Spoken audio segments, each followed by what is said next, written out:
Hello everyone, welcome to अमेसर classes. आज हम स्टार्ट करेंगे 9th क्लास का मैथमेटिक्स और एनसीईआरटी की बुक्स को हम फॉलो करने वाले हैं। और इसमें हम सबसे पहले फर्स्ट चैप्टर स्टार्ट करेंगे जो नंबर सिस्टम है, जिसमें मेन टॉपिक्स होते हैं हमारे integers, whole numbers, natural numbers and rational numbers. ठीक है, तो पहले चैप्टर की फर्स्ट एक्सरसाइज आज हम स्टार्ट करने वाले हैं। तो चलिए स्टार्ट करते हैं। देखिए, सबसे पहले ना आपको इसमें कुछ टर्म देखना होगा।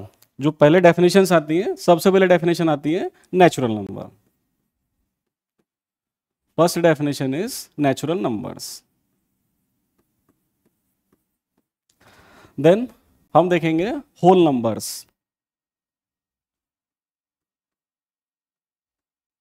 Whole numbers.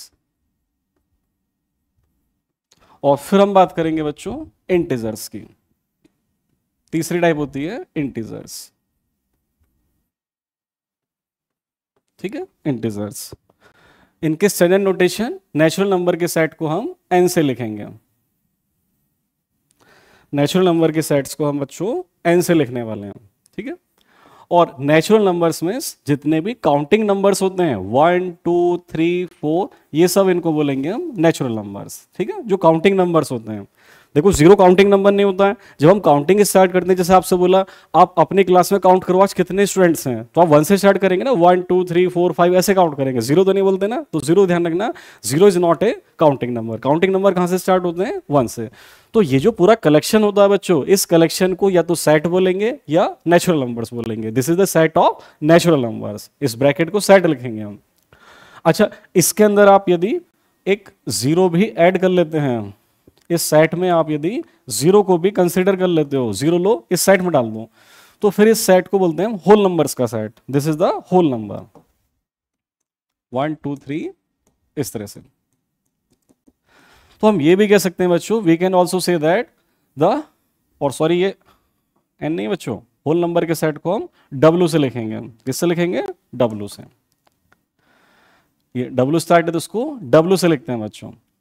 नेचुरल नंबर के सेट को एन से लिखा था, होल नंबर के सेट को डब्ल्यू से लिखते हैं। So we can also say that the whole numbers are zero plus natural numbers. देखो बच्चों, जितने भी नेचुरल नंबर्स हैं वो सब होल नंबर में ऑलरेडी प्रेजेंट हैं, बस उसके साथ एक जीरो एक्स्ट्रा आ गया। और देखो, इन होल नंबर्स में यदि आप इन सभी पॉजिटिव नंबर्स के काउंटिंग नंबर्स के नेगेटिव नंबर भी कंसिडर कर लेते हो, नेगेटिव वाले नंबर भी कंसिडर कर लेते हो, फिर उसको बोलेंगे हम इंटीजर्स। तो इंटीजर्स के सेट को बच्चों हम जेड से लिखेंगे, हम जेड से। और इसके अंदर जीरो भी होगा, काउंटिंग नंबर प्लस वाले भी होंगे, माइनस वाले भी होंगे। प्लस का 2 भी होगा, माइनस का 2 भी होगा, प्लस का 3 भी होगा, माइनस का 3 भी होगा, एंड सो ऑन। ठीक है, तो हम ये भी कह सकते हैं, we can also say that the integers are zero, positive natural numbers and negative natural numbers. तो एक चीज यहां से क्लियर है बच्चों, a natural number is always a whole number because natural number is always present in the set of whole numbers and a whole number is always a integer। ठीक है, देखेंगे क्वेश्चन, लिखो जल्दी से।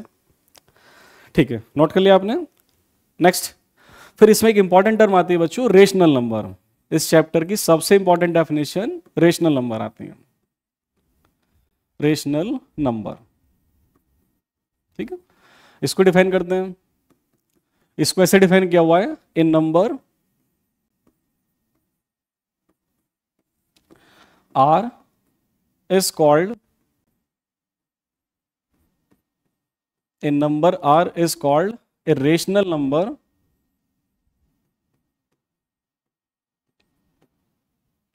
is called a rational number if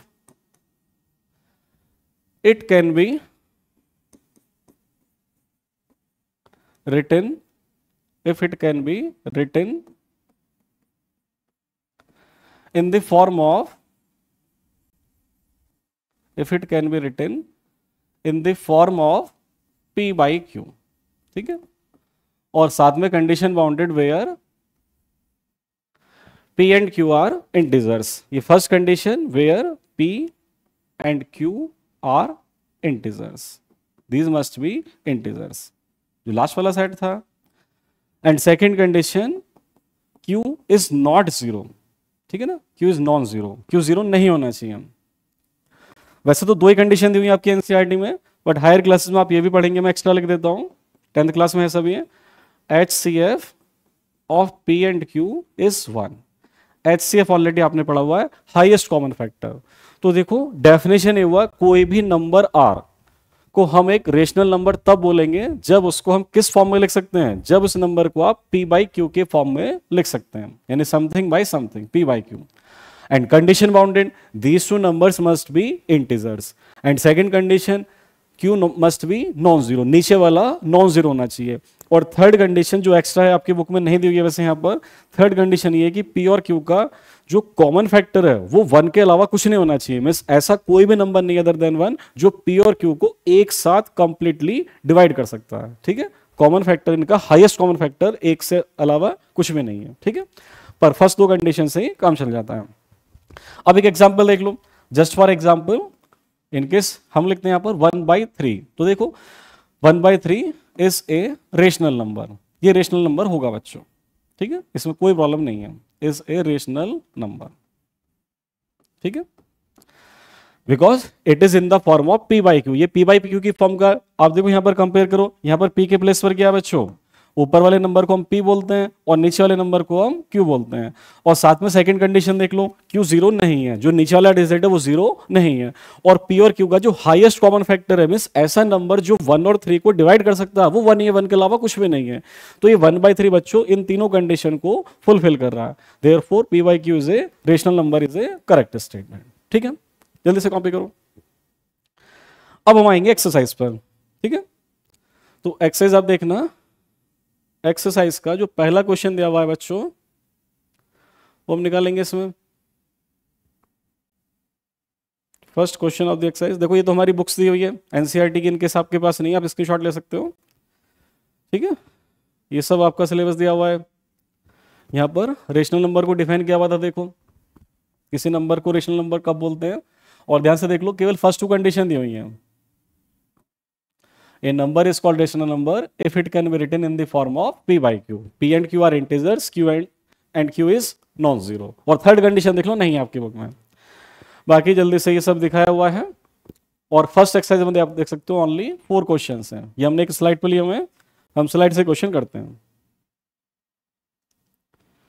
in question को हम slide से देखते हैं। ठीक है,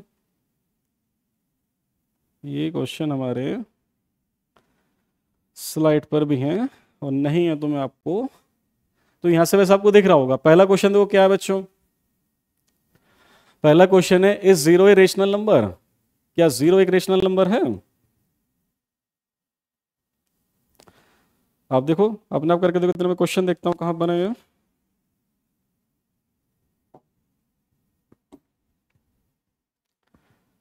हमने ये क्वेश्चन स्लाइड पे डाले हुए थे, आप देखो मैं इतने करके दिखाता हूं आपको।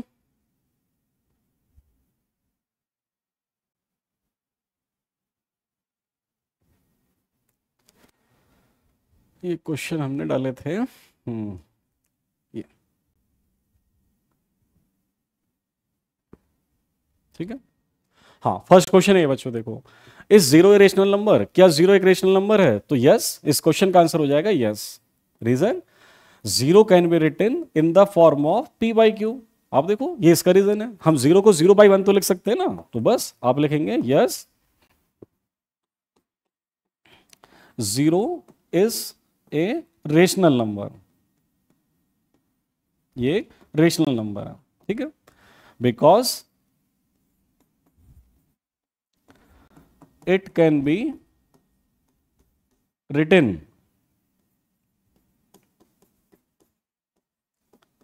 in the form of P by Q। ठीक है, देखो ये P है और ये Q है, ये P by Q की फॉर्म में लिख दिया है। और साथ के साथ condition bounded, P and Q are integers, P भी इंटीजर है और Q भी इंटीजर्स हैं। P and Q are both integers, दोनों इंटीजर्स हैं। और साथ में ये भी कंडीशन आपको दिख रहा है, Q इज नॉट जीरो, नीचे वाला नंबर जीरो नहीं है। तो इस क्वेश्चन का आंसर बच्चों यस हो जाएगा। ठीक है, नोट कर लिया आपने। The next question, find 6 rational numbers in between 3 and 4। आपको 3 और 4 के बीच में 6 रेशनल नंबर फाइंड आउट करने हैं। तो एक साइड 3 लिख देंगे और एक साइड बच्चों आप 4 लिख देंगे। फिर आप देखो कितने नंबर फाइंड आउट करने हैं बच्चों, 6। तो आप ऐसे करेंगे, 6 + 1 कितना हो गया 7।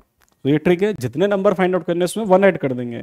फिर आप ये करेंगे बच्चों, ये जो 3 दिया हुआ था इस 3 को 7 से मल्टीप्लाई करेंगे, 7 से डिवाइड करेंगे। सेम थिंग 4 के साथ, इस 4 को 7 से मल्टीप्लाई करोगे, 7 से डिवाइड भी करोगे।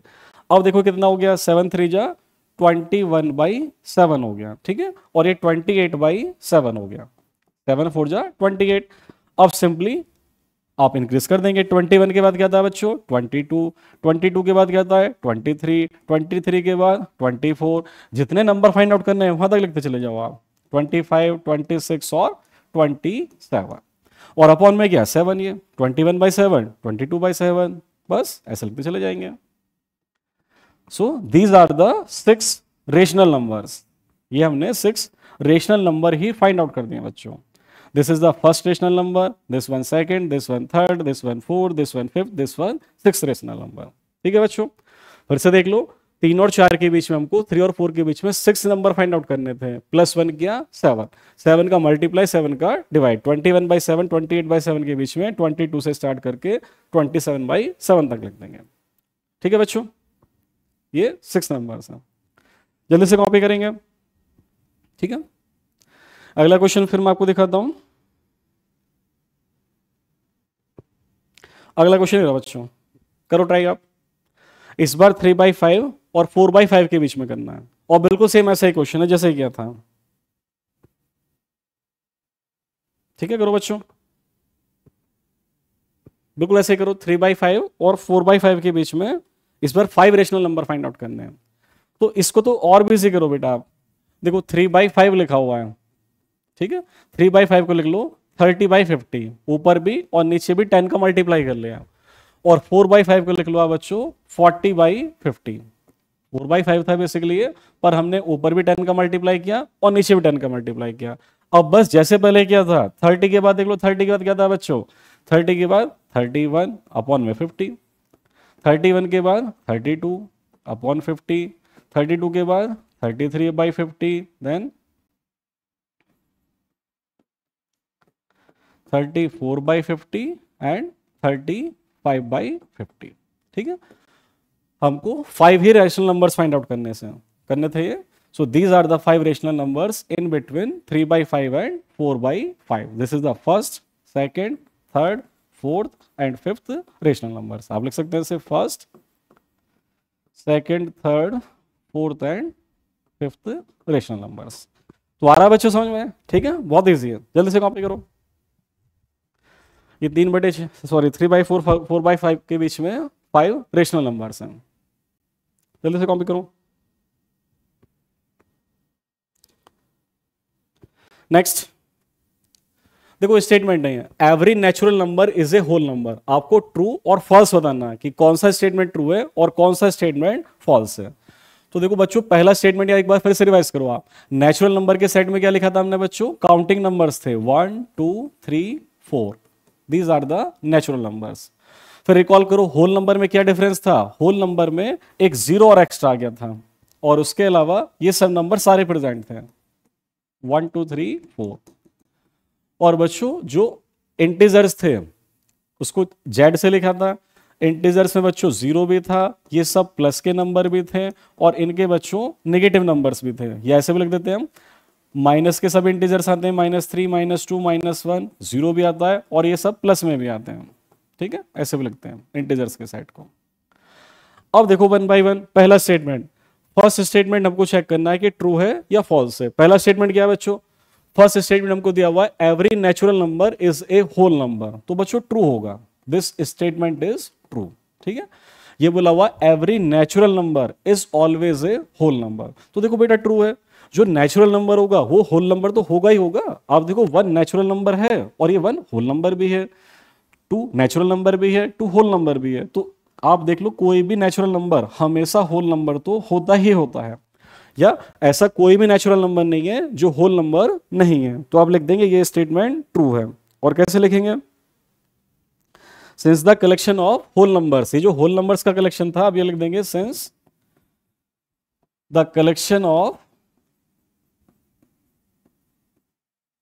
Whole numbers